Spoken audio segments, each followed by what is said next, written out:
शबरी रोज बुआरी लगाती है, शबरी रोज झाड़ू लगाती है, शबरी रोज बुआरी काट रही है, प्रतिदिन झाड़ू लगा रही है, प्रतिदिन बुआरी काट रही है, रोज सेज बिछा रही है, रोज परमात्मा को बुलाने का इंतजार कर रही है। सब्र रखो, थोड़ा सा सब्र। पशुपति व्रत करा, थोड़ा सब्र रखो। शिव जी पे 1 लोटा जल चढ़ाते हो रोज, थोड़ा सब्र रखो। आज फुलेरा दूज पे बाबा को धतूरा चढ़ाया है, थोड़ा सब्र रखो, इंतजार करो। एक बच्चे को भी जन्म लेने में 9 महीने लगते हैं और तुम पशुपति व्रत करके सोचती हो कि बस अब भी हो जाए मेरा काम, अब भी। लोटा भर के जल चढ़ाने से तुम सोचती हो कि मेरा काम बस कल ही हो जाना चाहिए। एक बच्चा भी जन्म लेता है तो उसको 9 महीने लगते हैं। एक बीज को पृथ्वी में डालते हैं तो अंकुरित होने में 1 हफ्ता लग जाता है, 15 दिन लग जाते हैं, 1 महीना लग जाता है, 2 महीना लग जाता है, और तुम्हें तुरंत उसका फल चाहिए। नहीं, तुरंत फल के चक्कर में तुम कहीं ना कहीं किसी ना किसी बाबा जोगी के चक्कर में पड़ जाओगे और आडंबर में फंस जाओगे और तुम्हारी जिंदगी बर्बाद कर लो। आज की दुनिया के पास में सब्र नहीं है, इसलिए 10 बाबाओं को ढूंढते फिरते हैं। बाबा जी तुम हमारा काम कर देना, बाबा जी तुम हमारा काम कर देना। मैं 2 दिन में काम हो जाएगा, मैं 1 दिन में काम हो जाएगा, मैं 15 दिन में काम हो जाएगा। अगर ऐसा ही काम 2 दिन में 5 दिन में होता रहता तो बाबा खुद का काम कर लेता। सब्र रखना पड़ेगा। मैजिक नहीं है कि चुटकी बजाई और काम हो गया।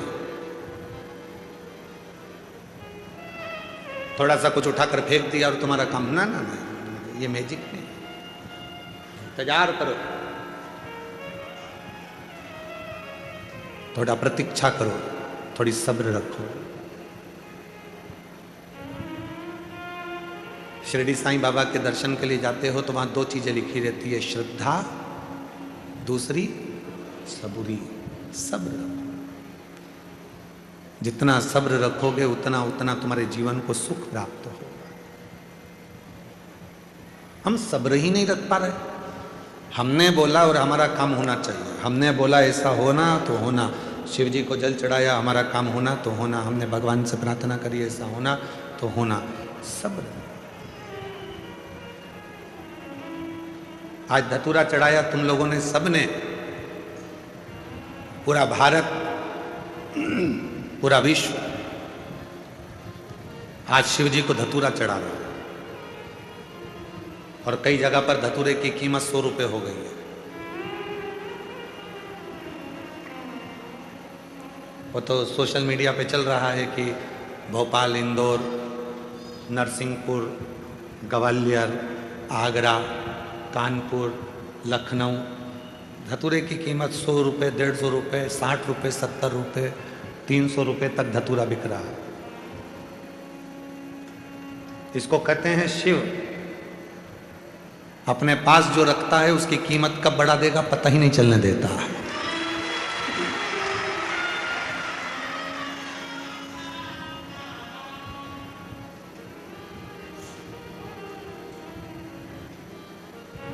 आज आप लोगों ने हल्दी लगाकर धतूरा चढ़ाया है, शिव जी को प्रार्थना करी है, निवेदन करा है, विनती करी है, विनय करा है, बाबा को अपने मन की बात कही है। थोड़ा इंतजार करना, थोड़ी प्रतीक्षा करना, थोड़ी प्रतीक्षा करना, थोड़ा इंतजार करना। इस धतूरे का फल आपको मिलेगा जरूर। बाबा खाली नहीं करेगा, भर कर भेजेगा।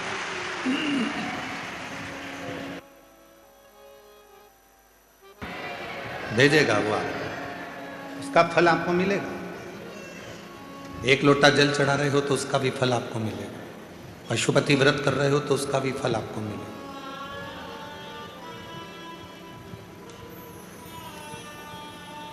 खाली ना जाता कोई दर से तुम्हारे खाली न जाता,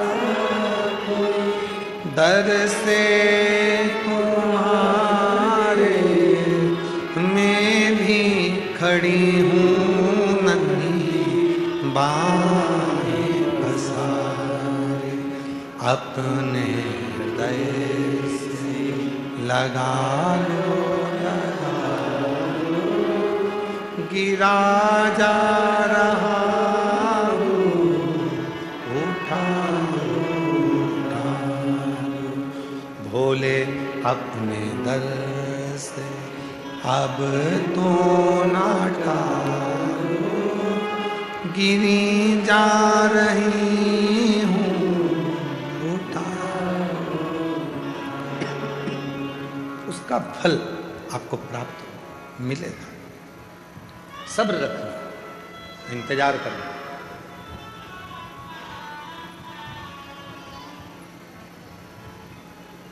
स्वयं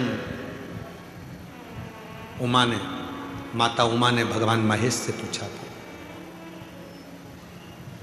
जिन भगवान महेश की संतति में आज भी महेश्वरी समाज को माना जाता है, उन्हीं उमा महेश संवाद करते हैं।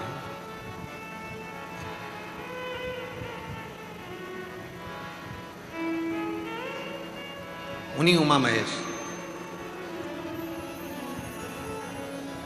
माता उमा ने महेश भगवान से पूछा, शिव जी से पूछा,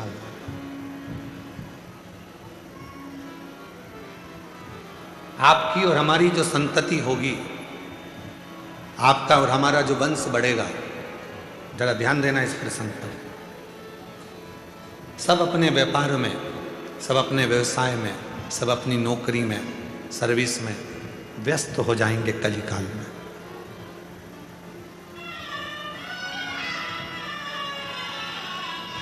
संसार का प्रत्येक मानव अपने अपने कार्य में लगा रहेगा, तब उस व्यक्ति वो अपने परिवार का भरण पोषण करेगा, अपने आप को संभालेगा, समाज को संभालेगा, घर को संभालेगा, कुटुंब को संभालेगा, परिवार को संभालेगा।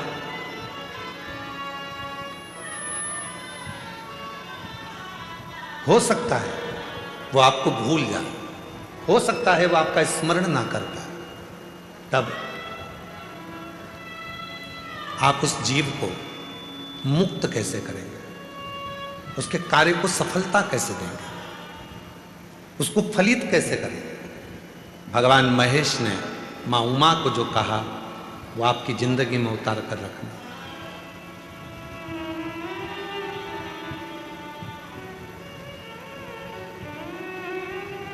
भगवान शंकर और पार्वती का जो रिश्ता है वह 51वें नंबर पर आता है।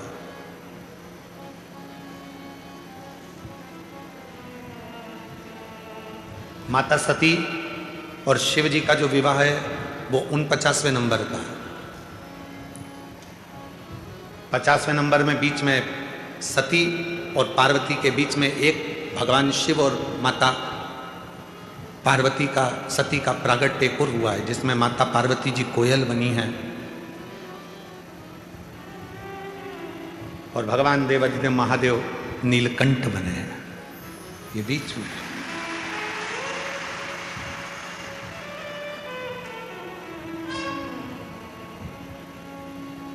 39वां नंबर है उमा महेश भगवान का संवाद। और उन संवादों में माता पार्वती जी ने पूछा कि जीव को मान लो तुम्हें भूल गया, तुम्हारा स्मरण नहीं कर पाया, तुम्हारा भजन नहीं कर पाया, तुम्हारे मंदिर तक भी नहीं पहुंच पाया, तुम्हें भूल गया, तुम्हारे मंदिर तक भी नहीं पहुंचा, तो उसकी गति कैसे होगी, उसकी मुक्ति, उसका कार्य सिद्ध कैसे होगा, उसको सफलता कैसे मिलेगी। तो जो भगवान महेश ने माँ उमा को कहा, संपूर्ण जगत के लोगों को याद रखना चाहिए।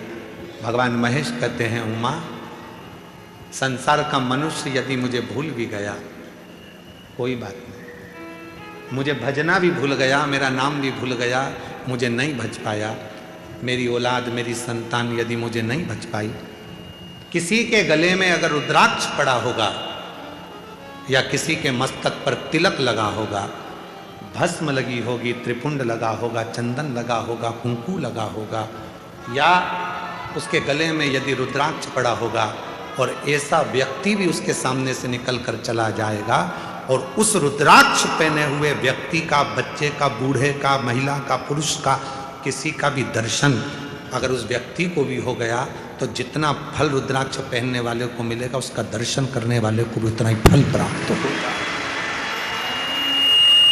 उतना ही फल प्राप्त हो जाए। एक रुद्राक्ष में कितना बल होता है जरा ध्यान करिएगा। एक रुद्राक्ष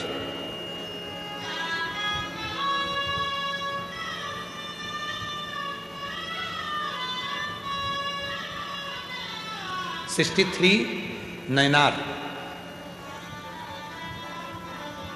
63 शिवभक्त तमिल में हुए हैं। 63 उसमें से एक थे भक्तंगित प्रत, जिनका नाम था भक्तंगित प्रत। 63 भक्तों में से शंकर भगवान के 63 शिव भक्तों में से एक भक्त थे भक्तंगित प्रत।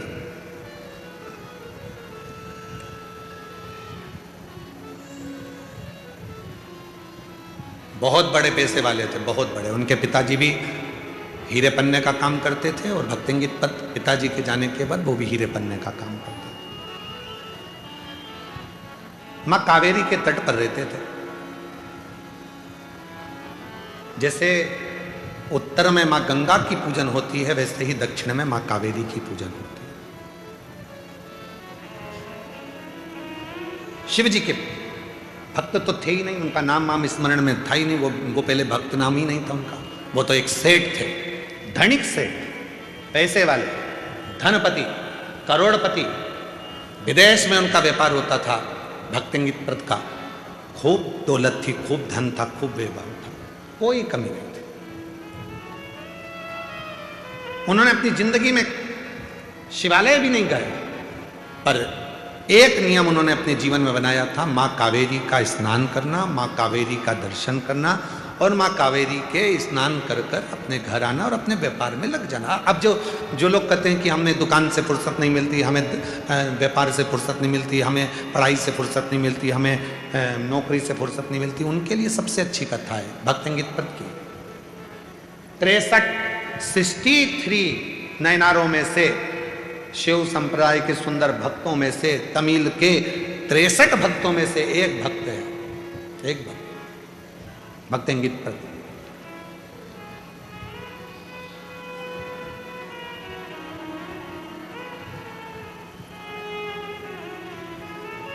मां कावेरी का स्नान करते थे, पूजन करते थे और आ जाते थे, अपने काम में लग जाते थे। दिन भर काम काम काम, अपना काम जो है उसमें लगे।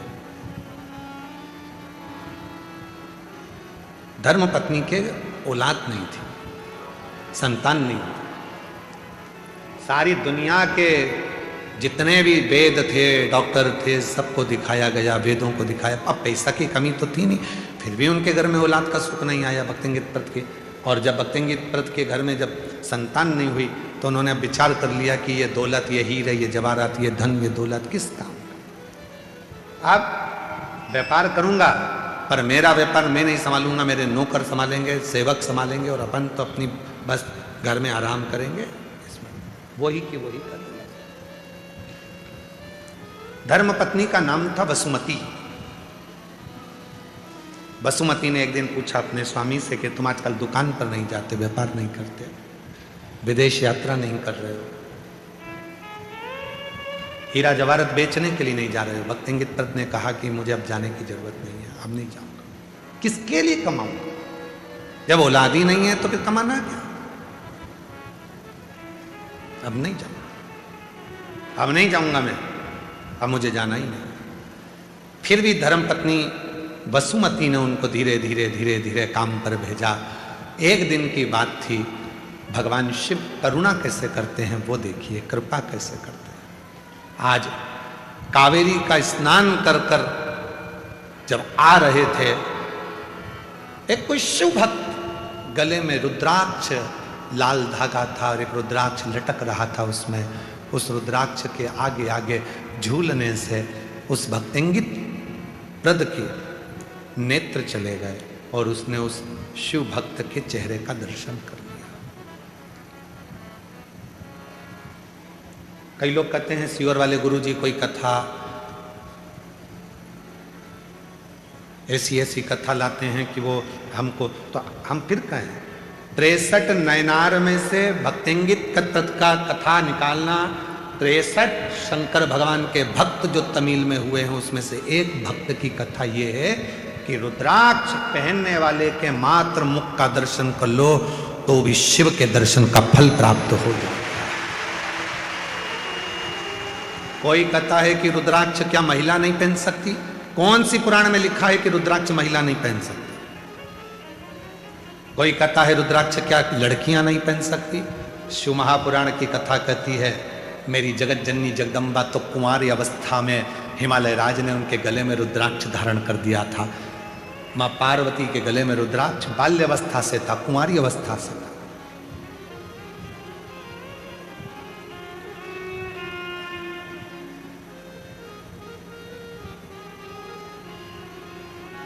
रुद्राक्ष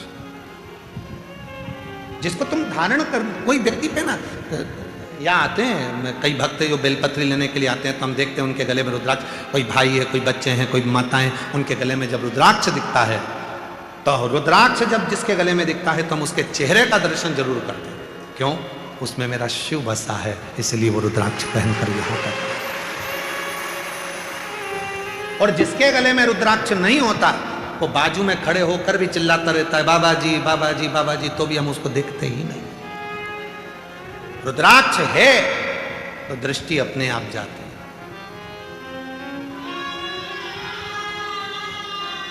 टीसी, ट्रेन का जो टीसी होता है, टिकट काटने वाला होता है, तुम टिकट लेकर बैठोगे तो तुम्हारे पास वो टीसी आएगा ही नहीं। टीसी हमेशा पहचानता है, जिसके पास टिकट नहीं होता उसको टीसी तुरंत देख लेता है। यही है। अच्छा, उसके पास में कोई जड़ी बूटी तो है नहीं, उसके पास कोई जादू भी नहीं है कि वो तुम्हारे बिना टिकट को तुरंत पहचान लेता है। उसको वो निगाह से पहचान जाता है, उसके हाव भाव से पहचान जाता है कि इसके पास में टिकट है और इसके पास में टिकट नहीं है। बस टीसी उसके मन के अनुभव से समझ जाता है। उसी तरह शिव का भक्त आपके गले में अगर रुद्राक्ष होगा तो आपका केवल उस गले का कंठ देखकर, आपका हाव भाव देखकर समझ जाएगा कि इसने रुद्राक्ष धारण कर रखा है, तो दृष्टि चली जाए।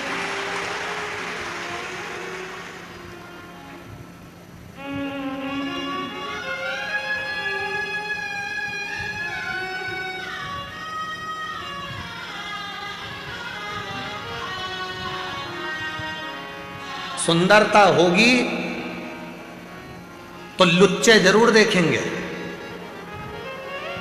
सुंदरता होगी तो लुच्चे जरूर देखेंगे, गले में चेन होगी तो चोर जरूर देखेंगे, और गले में रुद्राक्ष होगा तो महाकाल जरूर देखेंगे।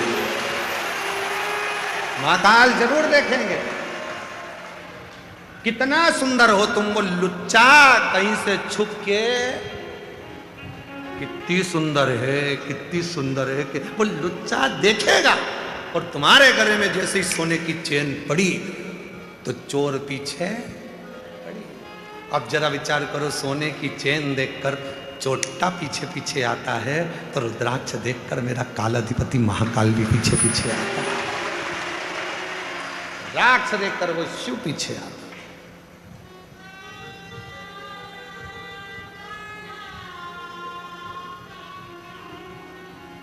नैन लड़े त्रिपुरारी से मैं उनकी, नैन लड़े त्रिपुरारी से मैं उनकी,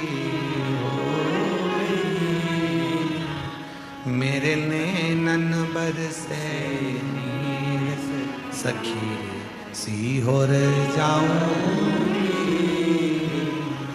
मेरे नैनन बरसे नीर सखी सी हो जाऊंगी, सी हो जाऊंगी, कुबरेश्वर जाऊंगी, सीहोर जाऊंगी कुबरेश्वर जाऊंगी, मेरे नैनन बरसे नीर सखी सीहोर जाऊंगी, मेरे नैनन बरसे नीर सखी सीहोर जाऊंगी।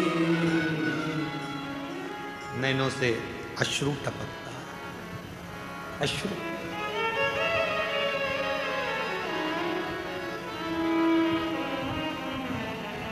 कल दो माताएं बात कर रही थी दरवाजे के बाहर बैठकर, अंदर आवाज आ रही थी, दोनों ना जाने कहां से आई थी पता नहीं। अरे 2028 में सिंहस्थ भरा रहा उज्जैन को, अपन तो 15 दिन पहले आ जाएंगे। दूसरी बोली 15 दिन पहले क्यों? उज्जैन जाने के लिए सीहोर से तो जाना पड़ता है, उतर जाएंगे और 15 दिन कुबरेश्वर धाम और 15 दिन उज्जैन की धरा पर रहकर कुंभ का आनंद लेंगे।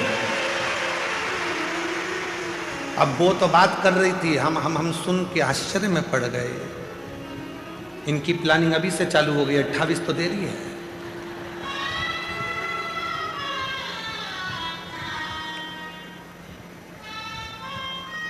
शिव को भजो, रुद्राक्ष यदि गले में है तो मेरा महाकाल मेरा शिव देखता है, शंकर देखता है। कोई परखैया सोना खरीदना है तो जो सोने की परख रखता है उसको साथ लेकर जाओ। पहले ऐसा होता था शादी ब्याह में, चांदी की रकम लेना है तो चांदी की पहचान, एक जिज्जी तुम हमारे साथ चलना हो, तुम अच्छे से देख लेती हो कि कौन सी साड़ी अच्छी है, बहू को चढ़ावे में देना है, बेटी की शादी में देना है, तो तुमको ज़्यादा परख है। जिसको कपड़े की परख है उसे कपड़े में ले गए, जिसको सोने की परख थी उसको सोने में ले गए, जिसको इलेक्ट्रॉनिक सामान की परख है तो मामा जी से कह दो कि वो आएंगे तो फ्रिज देख ले कौन सा लेना है, क्योंकि उनको ज़्यादा अंदाजा है। मामा जी फ्रिज देख रहा है, जिसको कपड़े का ज्ञान था वो कपड़ा देख रहा है, जिसको सोने का ज्ञान था उसको सोना देख। सोने की परख वाले को सोना लेने जाओ तो साथ ले जाओ, कपड़े की परख वाले को कपड़ा लेने जाओ तो साथ ले जाओ, इलेक्ट्रॉनिक सामान की परख वाले को इलेक्ट्रॉनिक सामान लेने जाओ तो साथ ले जाओ, लकड़ी की परख करने वाले को लकड़ी की पहचान वाले को लेकर जाओ। उसी तरह यदि भोलेनाथ से मिलना है तो किसी भोले के भगत के साथ रम जाओ तो वो भगत अपने आप शिव से मिला, उसके साथ रमना पड़ेगा। रमना से मतलब है भजन करना पड़ेगा, स्मरण करना पड़ेगा, संकीर्तन करना पड़ेगा, मंत्र जाप करना पड़ेगा, स्मरण करना पड़ेगा। और कोई तुमसे कह दे कि तुम अपना घर छोड़कर मेरे साथ सन्यासी बन जाओ, तुम अपना घर छोड़कर साधु बन जाओ, तुम अपना घर छोड़कर तपस्वी बन जाओ, तुम अपना घर छोड़कर गंगा के तट पर जाकर बैठ जाओ, उससे कह देना सीहोर वाले महाराज ने मना करा है, हम ना सन्यासी बनेंगे, हम ना तपस्वी बनेंगे और ना हम कहीं जाकर बैठेंगे। हम सीहोर वाला बाबा कहता है कहीं मत जाओ, अपने घर में रहो और उस परमात्मा को याद करते रहो, तुम्हारा घर ही तुम्हारा गंगा का तट बन जाए। कहां भटकना, कहां जाना, क्यों भटकना हमको यहां से?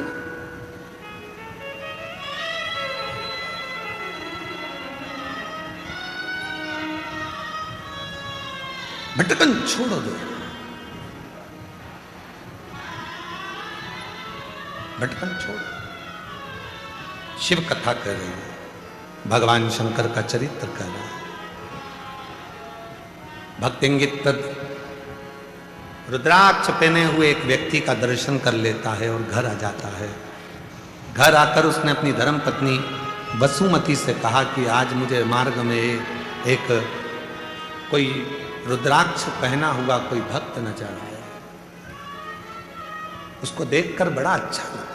अब एक रुद्राक्ष क्या क्या कमाल करता है वो शिव पुराण की कथा में, इन तमिल के 63 शिव भक्तों की कथा में से एक भक्तिंगित व्रत की कथा कर रही है। भक्तिंगित व्रत एक रुद्राक्ष कितना कमाल करता है वो देखिए। जो दुनिया के लोग कहते हैं सीहोर का रुद्राक्ष, कुबरेश्वर धाम का रुद्राक्ष, और सत्यता है जिसने इस कुबरेश्वर धाम का रुद्राक्ष लिया है उसको मालूम है कि रुद्राक्ष ने क्या कमाल किया, उसको मालूम है। जिसको मिला क्या करें?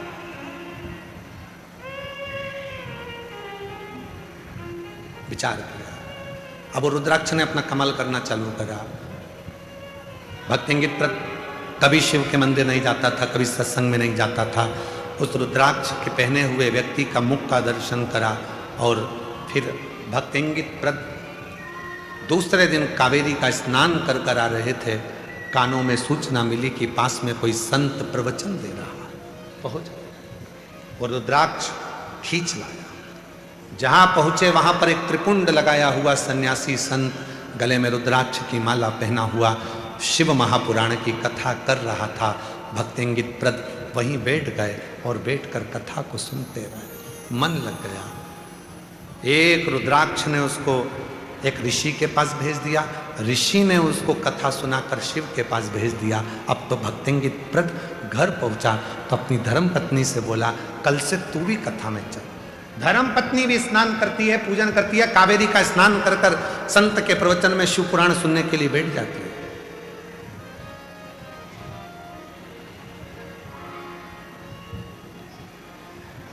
संत ने देखा कि रोज आते हैं, रोज आंखों से आंसू बहते हैं। पूछा, बेटा तुम रोते क्यों? क्या बात है, तुम्हें रोना क्यों आ रहा है? धर्म पत्नी कुछ कहती। भक्तिंगित प्रद ने मन में सोचा कि अब मैं ऋषि से क्या कहूं कि मेरे घर में औलाद नहीं, और अब तो मुझे औलाद चाहिए भी नहीं। अब औलाद की कामना नहीं है, अब औलाद नहीं चाहिए। अब तो स्वयं औलाद नहीं, शिव चाहिए, शंकर चाहिए। अब औलाद की कामना नहीं है। जब माता अंजना देवी ने गौतम बाबा के कहने पर भगवान शंकर के पार्थिव शिवलिंग का पूजन प्रारंभ किया था, जब माता अंजना देवी ने पार्थिव शिवलिंग का पूजन करना प्रारंभ किया था, तो अंजना माता के पार्थिव पूजन से शिव जी प्रसन्न हो गए थे। तो उन्होंने माता पार्वती को भेज दिया था, जाकर पूछो कि अंजना को क्या चाहिए। अंजना माता ने, अब अंजना माता के यहाँ तो संतान थी नहीं, पार्थिव पूजन करी, शिव जी का पूजन करा। तब पूछो इनसे, इनको क्या चाहिए। पार्वती जी ने जाकर पूछा माता अंजना जी से कि तुम्हें क्या चाहिए। अंजना जी ने कामना करी थी पुत्र की, अंजना जी ने कामना करी थी कि मेरे घर औलाद हो, अंजना जी ने कामना करी थी कि मेरे घर संतान हो। अब अंजना माता साधना कर,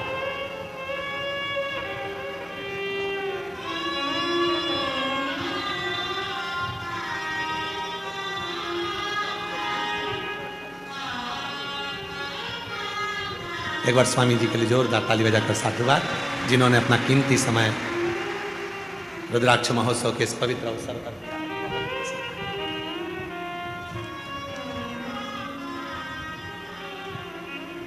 अब अंजना माता संतान नहीं मांग रही है, अब अंजना माता पुत्र नहीं मांग रही है। पार्वती जी ने पूछा क्या चाहिए तुमको, तुमने तप साधना करी, पार्थिव पूजन किया है, क्या चाहिए। अंजना माता कहती है मैं चाहती हूं कि मुझे शिव मिले, मेरे बेटे के रूप, मेरे घर में शंकर भगवान प्रकट हो। पार्वती जी ने शिव जी से कहा तो शिव जी ने कहा बड़ा मुश्किल है, मेरे अंश अंश अंश अंश अंश अंश अंश अंश 1000 गुना अंश को भगवान शिव कहते हैं जब प्रकट करा जाए तब एक अंश मैं अंजना माता के गर्भ से प्रकट कर सकता हूं। शंकर सुमन केसरी नंदन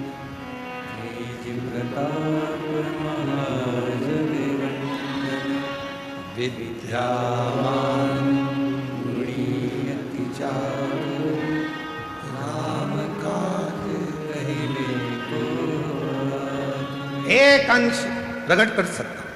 अंजना माता ने तो जिद कर ली थी कि मुझे शिव प्रकट हो मेरे घर से। शिव जी समझाए, बोलो उनको नहीं हो सकता, बोलो। और वह अंश भी कितना भारी था विचार करिएगा।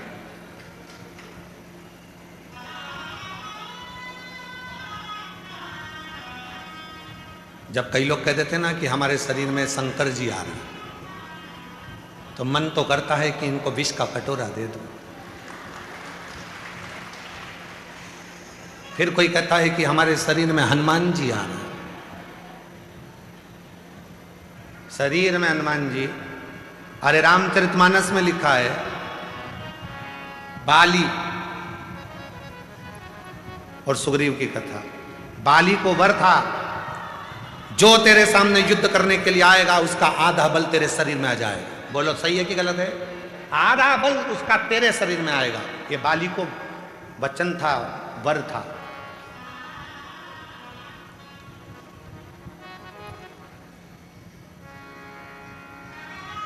सुग्रीव के मित्र थे हनुमान जी महाराज। सुग्रीव चाहता तो हनुमान जी को भेज देता, हनुमान जी से बोला भी था, हनुमान जी नहीं गए। हनुमान जी ने कहा मैं चले गया और मुझे इसने देख लिया तो मेरे शरीर का आधा बल इसको चले जाएगा, तो ये फट जाएगा बीच में से। आधा बल तो जाने तो, एक अंश बल मेरा चले गया तो शरीर ही नहीं रहेगा, नसें सब फट कर रक्त निकलने लगेगा। और जो दुनिया के लोग कहते हैं हमारे शरीर में हनुमान जी आ गए, कोई कहे हमारे शरीर में शंकर जी आ गए, अगर अच्छे से आ गए तो ये नसें बीच में से फट जाएगी, एक अंश नहीं बचेगा। इसलिए फालतू के चक्कर में पड़ो मती, एक लोटा जल सारी समस्या का हल। व्यर्थ की चिंता करो मती कि हम वहाँ जाएंगे तो वहाँ से ये होगा, वहाँ जाएंगे तो वहाँ से ये होगा, कुछ नहीं होने वाला। अपनी मेहनत अपने को करना है, अपने कपड़े अपने को पहनना है, अपने को खांसी चले तो अपने को खांसना है, अपने को हाथ में खुजाल चली तो अपने को खुजालना, अपने को भूख लगी तो भोजन अपने को करना है। रात को पानी भी गिरेगा तो अपने को खुद उठ के जाना है, पड़ोसी से कह ले चल भैया, तो वो खुद का बैग ले जाएगा, तुमको नहीं ले जाएगा। बोलो बोलो, कल रात को 2:42 पे पानी आया, 12:38 पर पानी आया रात्रि। हम सब समय पे जग रहे थे, पूरी रात तुम्हारे चक्कर में नींद ना आई है।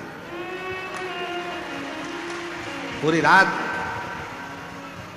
सीहोर में पानी था, अष्टा में पानी था, अमलाय तक पानी था, चौराहे पर पानी था, पर मेरे कुबेर भंडारी ने हाथ में झेल रखा था कि थोड़ा बचा, सब दूर चल।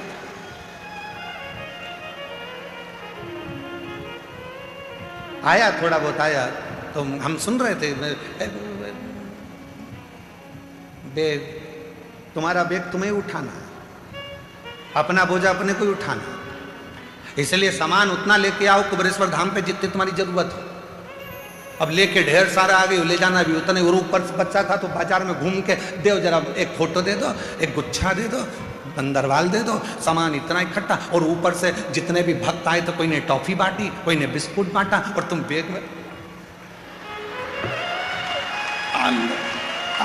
और पूरा बैग भरचक। क्योंकि घर जाएंगे तो बच्चे पूछेंगे दादी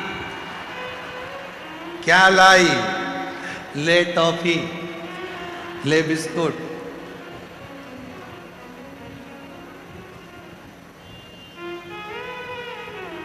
कितना कितना भाव है सब लोगों का, कितना प्रेम है आप लोगों का। तो ये क्या भार थोड़ा कम रखो, ठीक है, अपने भाव से अपने आनंद में आओ, अच्छे से आओ।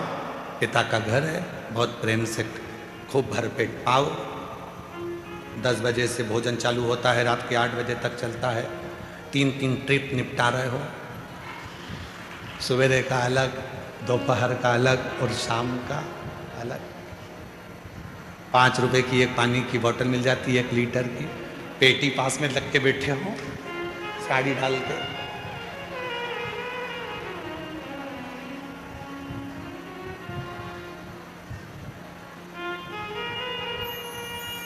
कितना प्रसन्नता, कितनी प्रसन्नता, शिव शिव है। तो ये विचार भक्तेंगित प्रत के मन में आ गया, और भक्तेंगित प्रत पत्नी को लेकर गया। वसुमती ने कथा सुनी, मन लग गया कथा में। अब संतान में नहीं मांग रहे हैं भक्तेंगित प्रत, अब औलाद नहीं मांग रहे हैं, अब उन्हें संतान नहीं चाहिए, अब शिव चाहिए। जो तू मिल गया तो सारा जहां मिल गया, जो तू मिल गया तो सारा जहां मिल गया। बस वो मिल जाए तो फिर दुनिया की क्या कमी, क्या कमी। हमने पहले भी कहा, कई लोग कहते हैं सीहोर वाले महाराज के यहाँ से बिठले सेवा समिति द्वारा क्या सीहोर में जाते हैं चंदा लेने के लिए, या रसीद कटती है, या कोई गांव में जाते हैं। गांव में भी किसी के घर जाकर कभी नहीं कहते कि 1 किलो गेहूं देना कि चावल देना, या किसी के दरवाजे पर जाकर नहीं कहते। क्योंकि मेरा कुबेर भंडारी तुम्हारे भंडार भरता है और तुम खुद उस भंडार को लाकर भरते हो, तो क्यों किसी की। फिर कहेंगे बिठले सेवा समिति कुबरेश्वर धाम सीहोर वाले महाराज के यहाँ से किसी के गांव में ना रसीद जाती है कटने के लिए, ना किसी के यहाँ मांगने के लिए कोई जाता है, ना किसी के दरवाजे पर कभी कोई पहुंचा। और तुम्हारे यहाँ अगर कोई रसीद लेकर आए, कोई कहे, तो उसका जवाब तुम खुद दो। पार्किंग भी बिठले सेवा समिति की 85 एकड़ की पार्किंग रखी, वो निःशुल्क रखी, भोजन निःशुल्क रखा, पानी का केवल 5 रुपये शुल्क इसलिए रखा कि पानी की बोतल को तुम व्यर्थ ना फेंको, कम से कम 5 रुपये की कीमत समझो, इसलिए 5 रुपये। नलों में आरओ के पानी चल रहे हैं, सब फ्री, शौचालय फ्री, शौचालय में भी कोई आपको 1 रुपया नहीं मांग सकता, शौचालय फ्री, चिकित्सा फ्री, सब फ्री। यहाँ प्रेम से बस बाबा के धाम आए हो, श्री शिवाय नमस्तुभ्यम जपो, भजो, पिता से बात करो, बाबा से अपने मन की बात कहकर अपने घर को जाओ, ये और कुछ नहीं। अब हमको चाहिए तो शिव चाहिए, जो तू मिल गया तो पूरा जहां मिल गया, पूरा जहां। अब मैं औलाद मंग भी लूंगी तो क्या करूंगी मंग कर, तुम मेरे पुत्र के रूप में रहो, तुम मेरे बेटे बन जाओ। दोनों प्रवचन सुन रहे थे, संत प्रवचन दे रहे थे। भक्तिंगित प्रत ने संत से जाकर निवेदन करा कि मैं पहले औलाद के लिए, बच्चे के लिए, पुत्र के लिए आंखों से आंसू बहाता था, अब मुझे पुत्र नहीं, अब मुझे ये बताओ कि मेरा शिव प्राप्त कैसे होंगे। संत ने मुस्कुरा कर कहा, शिव को पाना बहुत कठिन है, इसलिए एक काम कर, जिसके गले में रुद्राक्ष पड़ा हो, मस्तक पर भस्म लगी हो, तिलक लगा हो, उसकी तू सेवा करना चालू कर दे। भगवान को पाना है तो शिव भक्त को पकड़ ले तो शिव पकड़ाई में आ जाते हैं। शिव भक्त को पकड़ो। आप सभी के कंठ में रुद्राक्ष विराजमान है, सबके गले में लाल धागे में रुद्राक्ष रखा हुआ है, सबके पास रुद्राक्ष है, बच्चे भी पहने, माताएं भी पहनी है, बुजुर्ग भी पहने, बड़े भी पहने। आप जब यहाँ आते हो, इतने सारे शिव भक्त आपको टॉफी बांटते हैं, बिस्कुट बांटते हैं, पानी की बोतल बांटते हैं, पोहा बांटते हैं, समोसा बांटते हैं, हलवा बांटते हैं, आइसक्रीम बांटते हैं। कल रात को कोई भोपाल का एक भक्त आया था, गाड़ी भरकर आइसक्रीम लेकर खूब बांट कर गया। कोई हरियाणा से एक भक्त आए हैं, वो कहाँ बैठे हैं, यहाँ कहीं बैठे हुए हैं, वो प्रत्येक शिव ये रुद्राक्ष उत्सव में, कावड़ यात्रा में 22 बोरा भर भर कर पोहा गला गला कर पोहा बंटवाते हैं। और आज भी उनका 7 दिन से लगातार पोहा, ये इनको एलईडी पर आप देखिए, एलईडी पर देखिए। शून्य पे थे जब बाबा के धाम पर आते थे, आप उनसे उनकी खुद की कहानी सुनना। शून्य पे थे जब कुबरेश्वर धाम आते थे। हम बाहर घूम रहे थे 4-5 साल पहले, तो वो बोले कि हम बहुत परेशान हैं, विदेश में भी काम चल रहा है। इसको शिव कहते हैं। किसको खिलाने आए हो? जिसके गले में रुद्राक्ष है।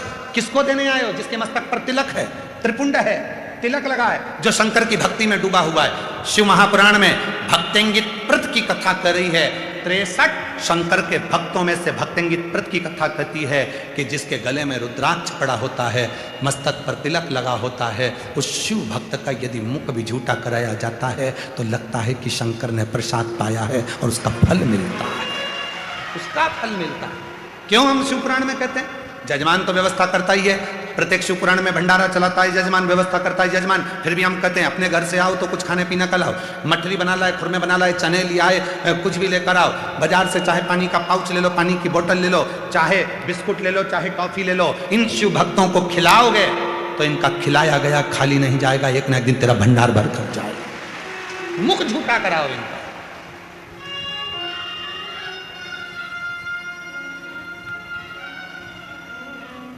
वो खाली नहीं जाने देगा।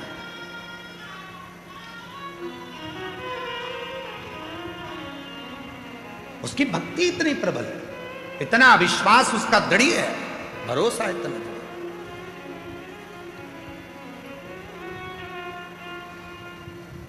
उसके आश्रित होकर कुछ मत कर। भक्तिंगित प्रत शिव की आराधना करना है तो शंकर के भक्त की साधना कर। वो आ जाए तो उसकी सेवा कर ले, मुख झूठा करा दे, पानी पिला दे, उसके लिए कुछ बिछोना बिछा।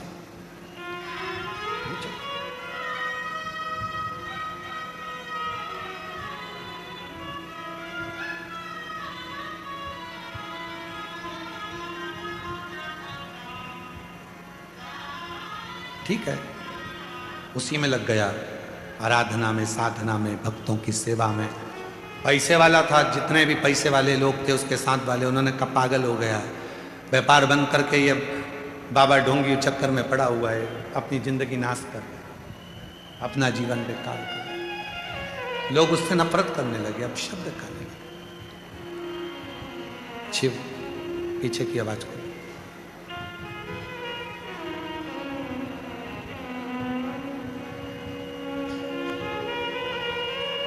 और धीमा बजाओ भोलानाथ, डमरू धीमा बजाओ, धीमा बजाओ भोलानाथ, धीमा बजाओ भोलानाथ, डमरू धीमा बजाओ।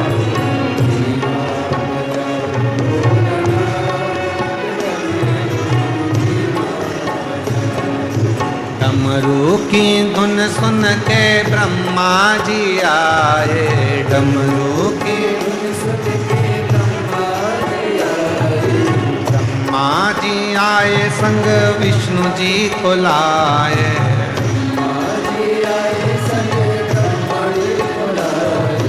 धीमा बजाओ भोलानाथ, डमरू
बजाओ भोलानाथ, डमरू धीमा बजाओ, धीमा बजाओ भोलानाथ, डमरू धीमा बजाओ, धीमा बजाओ भोला, धीमा बजाओ, धीमा बजाओ भोला, धीमा बजाओ, धीमा बजाओ भोला, धीमा बजाओ, धीमा बजाओ भोला, धीमा बजाओ, धीमा बजाओ भोला।